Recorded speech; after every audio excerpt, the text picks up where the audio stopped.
विद्यार्थियों नमस्कार। History by captain doctor Rajendra ऐतिहासिक अध्ययन की श्रृंखला में मैं कैप्टन डॉक्टर राजेंद्र कुमार पुरोहित, एसोसिएट प्रोफेसर गवर्नमेंट डूंगर कॉलेज बीकानेर, आप सभी का ऐतिहासिक अध्ययन की इस कक्षा में स्वागत करता हूं। विद्यार्थियों, आज मैं आपसे जिस टॉपिक के बारे में चर्चा करने वाला हूं, उस टॉपिक के पार्ट 1 के बारे में मैंने आपसे अभी कुछ देर पहले बात की थी और उसी श्रृंखला को आगे बढ़ाते हुए आज मैं इसके भाग 2 के बारे में आपसे चर्चा करूंगा। विद्यार्थियों, इसका संबंध है प्रतिरोध की नीति से। प्रतिरोध की नीति वह नीति थी जो राजस्थान के राजपूत वंशों के लिए और देसी रियासतों के लिए अपने वजूद को बचाए रखने की नीति थी और इस नीति के अंतर्गत राजपूत रियासतों ने किसी भी प्रकार से दिल्ली सल्तनत की और तुर्कों की अधीनता को स्वीकार करना मंजूर नहीं किया और भरसक पूरी तरीके से मुकाबला किया। इस श्रृंखला के भाग प्रथम के अंतर्गत मैंने आपसे बात की थी कि किस प्रकार से मेवाड़ के शक्तिशाली शासक जयद्रथ सिंह ने सफलतापूर्वक दिल्ली सल्तनत का मुकाबला किया और किस प्रकार से 1222 से 1229 के बीच में हुए सुल्तान शमसुद्दीन इल्तुतमिश के हमले से मेवाड़ की सुरक्षा की। और इसके बाद विद्यार्थियों, मैंने आपको बताया कि किस प्रकार से जयद्रथ सिंह ने नासिरुद्दीन कुबाचा के सेनापति खवास खान को मेवाड़ में अपना प्रभाव जमाने से और मेवाड़ में लूटपाट करने से रोका। और इसके साथ साथ मैंने आपको यह भी स्पष्ट किया है कि किस प्रकार से सुल्तान नासिरुद्दीन महमूद के समय में आई हुई दिल्ली सल्तनत की सेनाओं को और बलबन के हमलों को जयद्रथ सिंह ने अपनी योग्यता और कुशलता से विफल कर दिया। विद्यार्थियों, अब मैं आपसे बात करूंगा जयद्रथ सिंह से आगे के इतिहास के बारे में। जयद्रथ सिंह के बाद उसका पुत्र तेज सिंह मेवाड़ का नया शासक बना और तेज सिंह इतना काबिल शासक था कि उसने अपने आप को अपने पिता का योग्य पुत्र साबित करके दिखाया। तेज सिंह की उपलब्धियों की जानकारी हमें मेवाड़ के शिलालेखों से और तत्कालीन साहित्यिक प्रमाणों से भी हमें प्राप्त होती है। ऐसा कहा जाता है कि तेज सिंह का शासन की शुरुआत लगभग 1253-54 ईस्वी में हुई और उसके शासन के अंतिम समय के बारे में निश्चित रूप से कुछ कहा नहीं जा सकता उसकी मृत्यु के समय के बारे में, लेकिन ऐसा मोटे तौर पर माना जाता है कि लगभग 1267 से लेकर 1273 ईस्वी के बीच में तेज सिंह के शासन का अंत हुआ होगा। विद्यार्थियों, जहाँ तक दिल्ली सल्तनत के हमले की बात है या तुर्की आक्रमण की बात है मेवाड़ के अंतर्गत, तो हमें केवल एक ही उल्लेख मिलता है जो मुस्लिम तवारीखों और राजस्थानी साहित्यिक विवरणों से प्राप्त होता है और जिसके आधार पर ये कहा जा सकता है कि 1253-54 ईस्वी में बलबन का एक हमला मेवाड़ की तरफ हुआ था। और ऐसा माना जाता है कि यह हमला उस वक्त हुआ था कि जब जयद्रथ सिंह जिंदा था और तेज सिंह के शासन की एकदम शुरुआत हुई थी और इस हमले को मेवाड़ ने अपनी योग्यता के साथ विफल कर दिया। विद्यार्थियों, विफल करने का मतलब ये है कि तुर्की सेनाएं मेवाड़ के ऊपर नियंत्रण करने में कामयाब नहीं हुई, मेवाड़ पर कब्जा नहीं कर सकी और तुर्कों को अपने इरादों में सफलता नहीं मिली। तेज सिंह के बाद उसका बेटा समर सिंह मेवाड़ का अगला उत्तराधिकारी बना।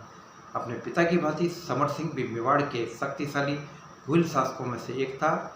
और विद्यार्थियों, मैं आपको बता दूं कि इन सबका संबंध गुइलों की रावल शाखा से था। गुइलों की रावल शाखा लगभग 1303 ईस्वी में ख़त्म हो रही है और 1303 ईस्वी में गुइलों की एक छोटी सी शाखा सिसोदा शाखा का उदय होता है और सिसोदा शाखा के शासक राणा हमीर के नेतृत्व में चित्तौड़ में एक नवीन राजवंश की शुरुआत होती है जो सिसोदिया राजवंश के नाम से जाना जाता है। इसके बारे में मैं आपसे आगे बात करूंगा।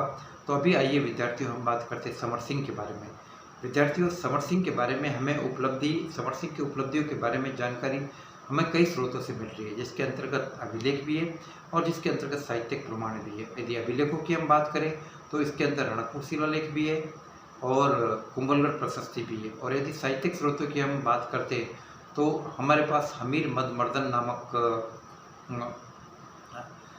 पहले की सूचना है, लेकिन इससे भी ज़्यादा इम्पोर्टेंट ग्रंथ है हमारे सामने जैन ग्रंथ तीर्थकल्प का भी महत्वपूर्ण उपलब्धियों के बारे में जानकारी देता है। इसके अलावा आपका कानड़ देव प्रबंध जो कि पद्मनाभ सूरी द्वारा लिखा गया था, उसके विवरण में भी इस बारे में कुछ जानकारी मिलती है। और इसके साथ साथ हम ये देखते हैं कि मुस्लिम विवरण भी हमें कुछ जानकारी प्रदान कर रहे हैं। तो समर सिंह के समय में हमें जो सबसे महत्वपूर्ण हमले का उल्लेख मिल रहा है वह 1299 में हुआ हमला है। विद्यार्थियों, 1299 में हम उस दौर में देखते तो उस वक्त दिल्ली पर शक्तिशाली सुल्तान अलाउद्दीन खिलजी का शासन था, वो अलाउद्दीन खिलजी जिसके लिए विजय ही सब कुछ थी, वो अलाउद्दीन खिलजी जो पूरी दुनिया को जीतना चाहता था, वो अलाउद्दीन खिलजी जिसने कि द्वितीय सिकंदर शानी की उपाधि धारण की थी। तो इस प्रकार का साम्राज्यवादी और महत्वाकांक्षी शासक किस प्रकार से मेवाड़ जैसी रियासत को एकदम खुला छोड़ सकता था, उसको नियंत्रण में लाना चाहता था। लेकिन यह हमला डायरेक्टली समर सिंह के समय में नहीं हो रहा है, बड़ा हमला आगे चलकर समर सिंह के बाद समर सिंह के बेटे रतन सिंह के समय में हो रहा है। तो इसके बारे में जानकारी मैं आपको दूंगा, बाद में दूंगा। इससे पहले हम इस दौर में देखते हैं कि 1299 में सुल्तान अलाउद्दीन खिलजी ने एक आदेश निकालकर उलुग खान और नसरत खान को, जो उसके दो बड़े सैनिक योद्धा थे, उनको ये आदेश दिया कि तुम लोग गुजरात फतेह करो। तो उस वक्त उलुग खान सिंध में था और नुसरत खान दिल्ली से रवाना होकर चित्तौड़ के पास मेवाड़ के पास आकर रुक गया और उधर दूसरी तरफ से उलुग खान सिंध में से होते हुए अपनी सेना लेकर जैसलमेर के किनारे किनारे होता हुआ वह भी चित्तौड़ के पास आकर मिल गया और इन दोनों सेनाओं ने मिलकर मेडासा के किले पर अधिकार कर लिया। इस बात की पुष्टि पद्मनाभ अपने ग्रंथ कानड़देव राज प्रबंध में इस बात का उल्लेख करते हैं और कुछ इससे जुड़ी हुई बातों की जानकारी हमें जैन ग्रंथ तीर्थकल्प में मिलती है और रणकपुर शिलालेख से भी हमें इस बात की जानकारी प्राप्त होती है। तो इस बारे में जो जानकारी हमें मिल रही है उसके मुताबिक तीर्थकल्प विद्यार्थियों एक जैन ग्रंथ है और साहित्यिक स्रोत है, तो उसके ऊपर ज़्यादा यकीन नहीं किया जा सकता। लेकिन तीर्थकल्प वो ये कह रहा है कि समर सिंह ने अलाउद्दीन की सेनाओं को एक बार पहले तो मेवाड़ में से होकर गुजरने से मना कर दिया, लेकिन बाद में उसने उनसे दंड लिया, उनसे शुल्क वसूल किया और उनको जाने दिया। लेकिन विद्यार्थियों, ये अतिशयोक्तिपूर्ण बात है, क्योंकि उस वक्त अलाउद्दीन की नीति ये थी कि किसी न किसी प्रकार से गुजरात जीता जाए और वह डायरेक्टली समर सिंह से उलझना नहीं चाहता था, इसलिए उसने अपनी सेनाओं को सीधे निकल जाने को कहा। और आगे चलकर हम बाद में देखते हैं कि जैत्र सिंह को, अपने समर सिंह को भी दिल्ली सल्तनत की सेनाओं से उलझना पड़ा। लेकिन इसके बाद हम ये देखते हैं कि समर सिंह के जीवन काल के अंतर्गत इससे बड़ी कोई और घटना घटित नहीं हुई। तो विद्यार्थियों, समर सिंह के बाद का हम मेवाड़ का इतिहास आगे हम देखते हैं कि किस प्रकार से मेवाड़ ने दिल्ली सल्तनत के साथ प्रतिरोध की नीति अपनाई और 1303 में समर सिंह के बेटे रतन सिंह के समय में मेवाड़ को एक भयानक हमले का मुकाबला करना पड़ा। विद्यार्थियों, यह हमला मेवाड़ के लिए और चित्तौड़ के लिए काफ़ी भयानक था और इतना भयानक हमला था कि इसने एक प्रकार से गोहिलों की रावल शाखा का पूरी तरीके से अंत कर दिया। विद्यार्थियों, यह हमला सुल्तान अलाउद्दीन खिलजी के खुद के नेतृत्व में हुआ था और ये एक ऐसा हमला था जिसका उल्लेख अमीर खुसरो भी कर रहा है और अमीर खुसरो खुद इस विवरण में, इस यात्रा में अलाउद्दीन के साथ था। तो आइए विद्यार्थियों, हम इस हमले के कारण को देखते हैं, हम इस स्थिति को काफ़ी गंभीरता के साथ समझने की कोशिश करते हैं। यह हमला काफ़ी महत्वपूर्ण हमला था और इसके साथ साथ ये हमला जुड़ा हुआ था इतिहास प्रसिद्ध पद्मिनी से भी। पद्मिनी को प्राप्त करने की इच्छा भी अलाउद्दीन के मन में जो थी, वो भी इस हमले का एक महत्वपूर्ण कारण माना जाता है। लेकिन विद्यार्थियों, अलाउद्दीन जैसे शक्तिशाली सुल्तान के लिए पद्मिनी के अलावा अन्य बहुत सारे कारण भी जिम्मेदार थे, जिनके बारे में मैं आपसे अभी बात करूँगा। तो सबसे महत्वपूर्ण कारण ये था कि सुल्तान अलाउद्दीन खिलजी की महत्वाकांक्षी नीति थी।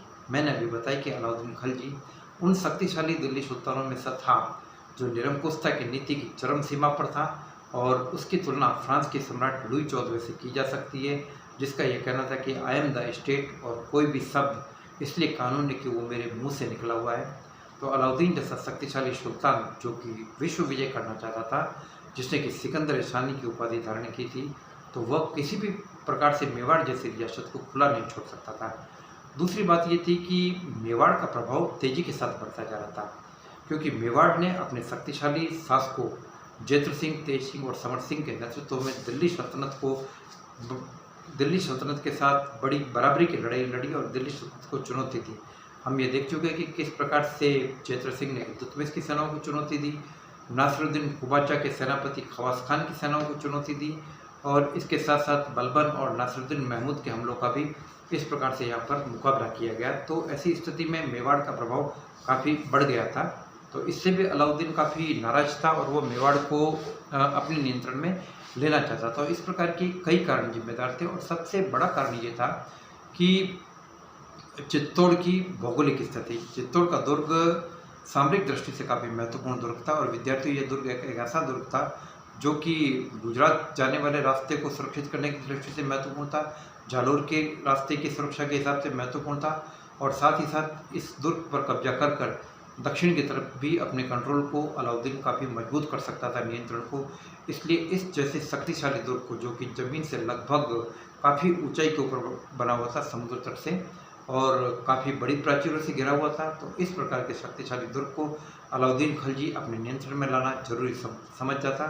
और इसके साथ ही साथ पद्मिनी को पाने की इच्छा भी इस युद्ध का एक बड़ा कारण माना जाता है। यद्यपि पद्मिनी की ऐतिहासिकता के बारे में इतिहासकारों में काफ़ी वाद विवाद है, लेकिन एक इतिहास के शोधार्थी होने के नाते मैं ये मानता हूँ कि पद्मिनी को प्राप्त करने की इच्छा इस हमले का नो डाउट एक महत्वपूर्ण कारण हो सकती है। लेकिन यदि पद्मिनी न भी होती तो भी अलाउद्दीन खिलजी जैसा शक्तिशाली शासक इतने बड़े दुर्ग को एक प्रकार से खुला नहीं छोड़ सकता था और इस दुर्ग के ऊपर हमला होता। तो विद्यार्थियों, इस कक्षा के भाग 3 के अंतर्गत मैं आपसे बात करूंगा कि किस प्रकार से सुल्तान अलाउद्दीन खिलजी ने चित्तौड़ पर अधिकार किया और किस प्रकार से राणा रतन सिंह ने अपने जाबाजों के साथ, गोरा बादल के साथ इस सेना का मुकाबला किया। जय हिंद, जय भारत।